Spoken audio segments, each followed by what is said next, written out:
Everything in our universe is made of sound and light, existing as frequency and vibration. From the anatomy of intention to the humble grasshopper, sound acts as the fundamental carrier wave for consciousness. When we speak or sing, we are expressing the audible part of our DNA, revealing our internal information to the world. We often picture sound as a smooth two-dimensional wave, but this is a graphical convenience that misrepresents reality.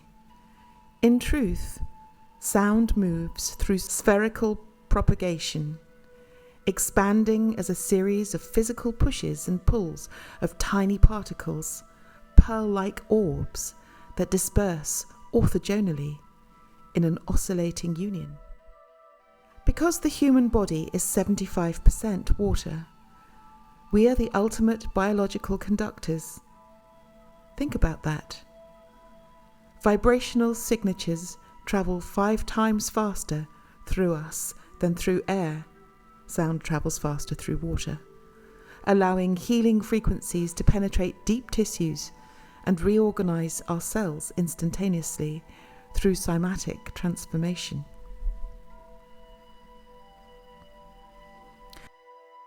At the cellular level, we find our tiny biological valves, membrane ion channels that are highly sensitive to mechanical stimuli, like sound, through a phenomenon called stochastic resonance.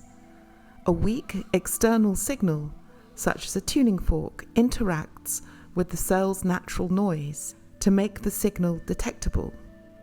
This boost ignites bioelectrical activity, raising the cellular voltage and returning the organism to its natural state of health. Things like cancer and various different dissonances or diseases take the voltage down. And if you think about it, it's really quite extraordinary that the act of using a tuning fork or the sound of your own voice brings you back into alignment. So not only what we speak, but also the vibrations that we sing, and that is really quite extraordinary in my opinion. Every organ and fluid possesses a unique vibrational signature or thumbprint. This could be called the blood song. We each have our own unique blood song. A healthy body oscillates between 62 and 68 megahertz. When dissonance or disease occurs, the sound alchemist identifies blocks in the biomagnetic field. This can be done with a tuning fork or pendulum, or in fact, the voice. If you're using a tuning fork, you take the stagnant energy out anti-clockwise and recalibrate clockwise. So that brings it back, the field back into harmonic resonance. When the sound reaches frequencies over 20 kilohertz, it concentrates energy to the point where it alters matter and creates light. This is called sonoluminescence. This immense symphony occurs within the body as cells and DNA entrain to harmonic frequencies, driving the transition of acoustic energy into biophotons.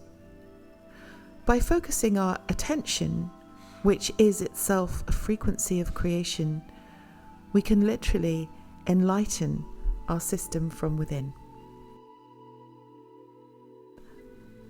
To reclaim our divine power, we must wake up our trees.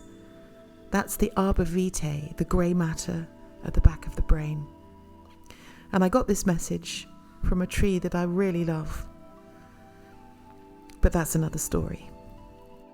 The pineal and the pituitary gland create the sacred secretion of cerebral spinal fluid. In this state, we move beyond the global web of fear and step into a golden age of coherence. As we sing through the chakras, we release the static and focus on love. allowing our heartbeats to synchronize when we sing together. And like whales singing in between the cracks of standard measurement, we return our blood to its natural state of perfect temperament. We're not merely inhabitants of the universe, we are its verse, being, the sound resonating our lives into being.